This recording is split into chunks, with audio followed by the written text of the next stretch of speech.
అందరికీ నమస్కారం. నేను doctor Anil Reddy, medical gastroenterologist, practising at Sai Srinivas gastro at Karimnagar.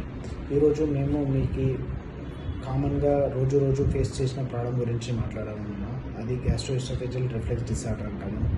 దీంట్లో మనకు రోజు వచ్చే కామన్ సిమ్టమ్స్ ఏమంటే, ఇక్కడ మనకి ఛాతీలో కాలడం, మంట రావడము, ఛాతీలో కొందరికి నొప్పి వస్తుంది, తినింది నోట్లోకి వచ్చి రావడము, పుల్ల దేపులు రావడము, కొందరికి నోట్లో నీళ్లు ఊరడము, అదనంగా కొందరికి గొంతులో కూడా ప్రాబ్లం వస్తుంది, పొడి దగ్గర రావడము, గొంతులో అది వాయిస్ చేంజ్ అవ్వడము, ఇవన్నీ ఉంటుంది.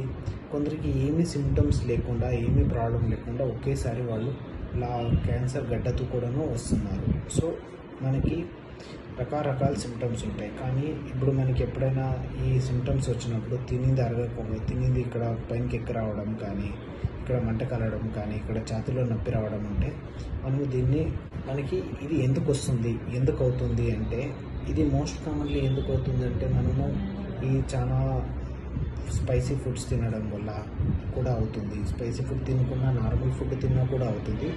అది ఒకటి.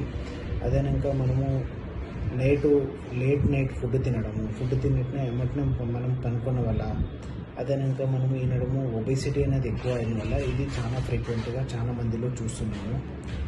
దాంతోపాటు మనము ఎక్కువ ఆల్కహాల్, అదేనాక ఎక్కువ కార్బోనేటెడ్ డ్రింక్స్ తీసుకున్నా ఇవన్నీ మనకి రిస్క్ ఫ్యాక్టర్స్ ఉంటున్నాయి.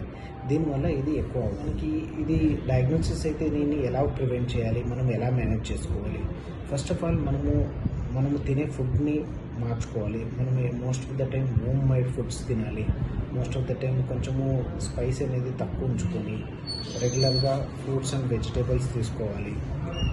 గ్రీన్ లీఫీ వెజిటేబుల్స్ తీసుకోవాలి. స్మాల్ మీల్స్ తీసుకోవాలి. ఒకేసారి కడుపు నిండిపోయేంత ఫుడ్ ఒకేసారి తినకూడదు. స్మాల్ అండ్ ఫ్రీక్వెంట్ మీల్స్ తీసుకోవాలి. అదేనాక మనము ఏమైనా ఒబేసిటీ అనేది ఏమైనా మీకు ఉంటే, సో బరువు తగ్గడంతో కూడాను మీకు ఈ సిమ్టమ్స్ ఎంతో ఇంప్రూవ్మెంట్ అవుతుంది.